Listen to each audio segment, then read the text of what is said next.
Alrighty, folks, we are reviewing franchises for the best boring businesses to buy, the best one for you. We talked about pest control in an earlier episode. Now we're going to go a little bit of sports. We're going to talk about golf simulation. Mr. Bo Eckstein, I did not even know this was an option. What do you got? Yeah, this is a really cool business model. I like it for many reasons, and I don't even like golf, to be honest with you, but I would own this business. And I was driving up to Albertsons up the street in here in Henderson, and I look, and of course, there's this franchise, and so they're sprouting up everywhere now. It seems like, and it's a good business model for many reasons. I'm gonna share a PowerPoint here. Give me one second. Here we go. All right, let me expand it here. So this business to me is super simple. Hold on, let me go full screen. Mhm. There we go. Okay, so this business model, excuse me. All right. Essentially, you have retail space, so you Mhm. do need brick and mortar. It is a little Okay. bit more costly. So you're going to have either 3 or 4 bays with one of these simulators in it, and they have their own proprietary courses that you play. They have 50 different courses or 30 different courses. And so the business model works like this. You don't need staff because people use their POS system, which is a point of sale scheduling system. So they Okay. would schedule their tea time and they would go in and pick the course they want to golf or whatever, right? So Mhm. you don't need anybody there because once you become a member, you're going to have like remote access into the facility. Nice. So there's going to be 3 or 4 bays, depending on how big of a space you get, etc. And the idea for the owner is to keep this thing it's a membership based. I believe membership's going to range anywhere from 2 to 225 per month, give or Mhm. take. So it's recurring revenue. You got a slight build out. You're probably looking on. Let me see what the investment range is. This is it's a semi passive business model.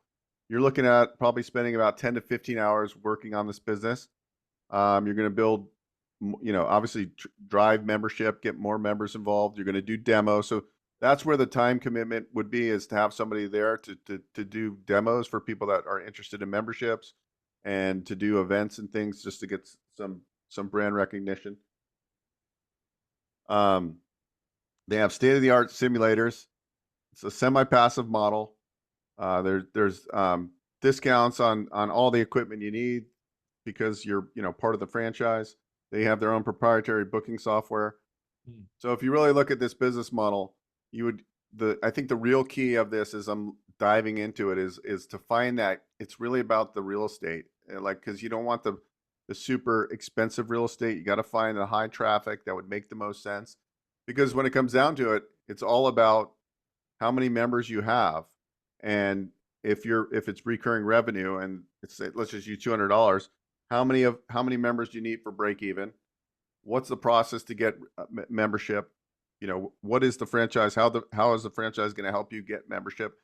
And what they're really going after now is they're going after local companies to do Mm. events, to hold company functions. Oh, of Sometimes course. there's so you what I would do if I own this business model is I would have somebody that was doing sales and that was reaching out to local companies and giving free demos and things to get people in to play, to enjoy. But this is more for, I would consider this as kind of like upper middle class, Mm. of more of an affluent client that would play golf, right? And so those are the type of markets I think this would do the best in.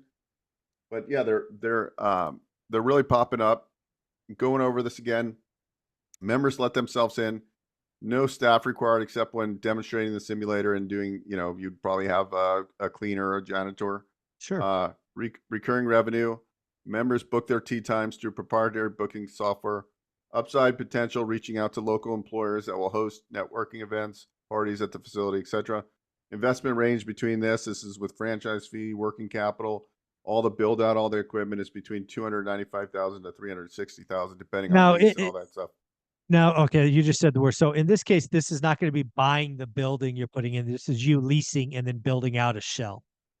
Yeah, exactly. But what people are doing, a gentleman came to me and he had purchased a Italian restaurant franchise. I'm not a big restaurant guy. I don't like the franchises we recommend are typically non-food franchises, although there are some acai bowl places and stuff that do actually do fairly well. But anyways, he came to me because he was going to his desire was to put this franchise in a building and buy the building. And so he already paid this franchise fee. And so now he has a certain amount of time where he's got to open it. So he actually identified a building. Typically we can't finance the and so he's buying a building, he's building up 2 stories. And so he's gonna put the restaurant downstairs, and then he's gonna have some seating upstairs as well. And then the top floor he's actually gonna live in with his wife. Oh, there And you go. this is a huge construction project. Right now we're getting bids and stuff. We've got a loan commitment subject to appraisal and plans being approved. It's a $6.3 million deal. So it's a play on owning a business, an operating business, and a real estate play. So, potentially, could you do that? For example, I have a colleague of mine, and what he does, he buys shopping centers, and he puts in a fitness facility like a Crunch Fitness.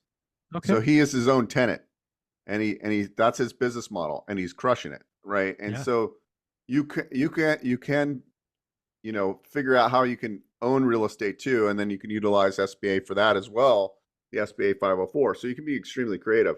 So you could own like what are people doing?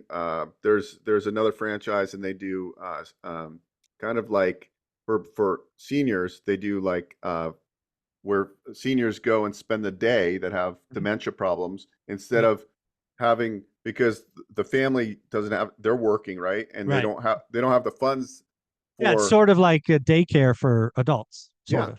yeah, I like that business model too, because you have a facility, you're taking care of them. It's a membership based, or a monthly payment subscription. So something like that, you could buy the real estate. So I think you can pull these together. At the end of the day, operating, I think a lot of us get in real estate thinking, hey, the cash flow is going to be immediate, and then we go, well, wait, I had to replace HVAC. I had to do this. Cash flow doesn't really happen until probably 5 to 7 years in. You'll know better than I, right? Like it really doesn't happen. Doesn't become meaningful. Yeah, absolutely. So if you can own an operating business and take that extra cash each year and buy rental property, that's how I think you can, because it is it's tougher today, right now in this environment, especially. I think there's tremendous deals that are going to happen, but I think people are hurting for cash. Yep. And so a business makes sense so they can fund their real estate. Yeah, no, I love that. The other thing I want to remind folks, when we talk about an investment of 200 to 300 grand, that doesn't have to be your cash. That could be upwards of 90% SBA financing. That's why Bo is the concierge to small business lending. You don't have to have all that cash day one. You can get an SBA loan. If somebody wanted to talk about this boring business or others, where do they reach out to you? You go to onerentalmeeting.com, schedule a call. We'll get on Zoom. And look, there's thousands of business models out there. We're just showing some to open up your mind. Yep. But we really like to figure out more about you, because that's how we end up matching you. And we use a scientific approach. The Zoracle is like a disc profile on steroids. So taking that, doing some conversations, and then identifying. And I think having an open mindset to like the type of business that you're not going to be the one spraying the pest control. You're the owner of the business. You got to keep that in mind when looking at businesses. It's like, I don't care what business it is. I don't care what kind of it's just what at the end of the day, what do I do to run this business efficiently and make the most capital? That's what I care about the most. And actually, be proud of owning a business, right? You have to be, I don't think you have to be passionate about pest control, but I think you need to be passionate about being an entrepreneur. Like, I'm not passionate about like designing a flip, right? But I'm passionate about getting a check afterwards because my numbers were correct. So there you go. Again, folks, lots of things in the small business arena. Folks like Alex Ramosi, Cody Sanchez are showing it, but Bo is the guy to help you really understand the options, the lending, creativity. There is so much here. OneRentalMeeting.com. Thanks, buddy. Thank you.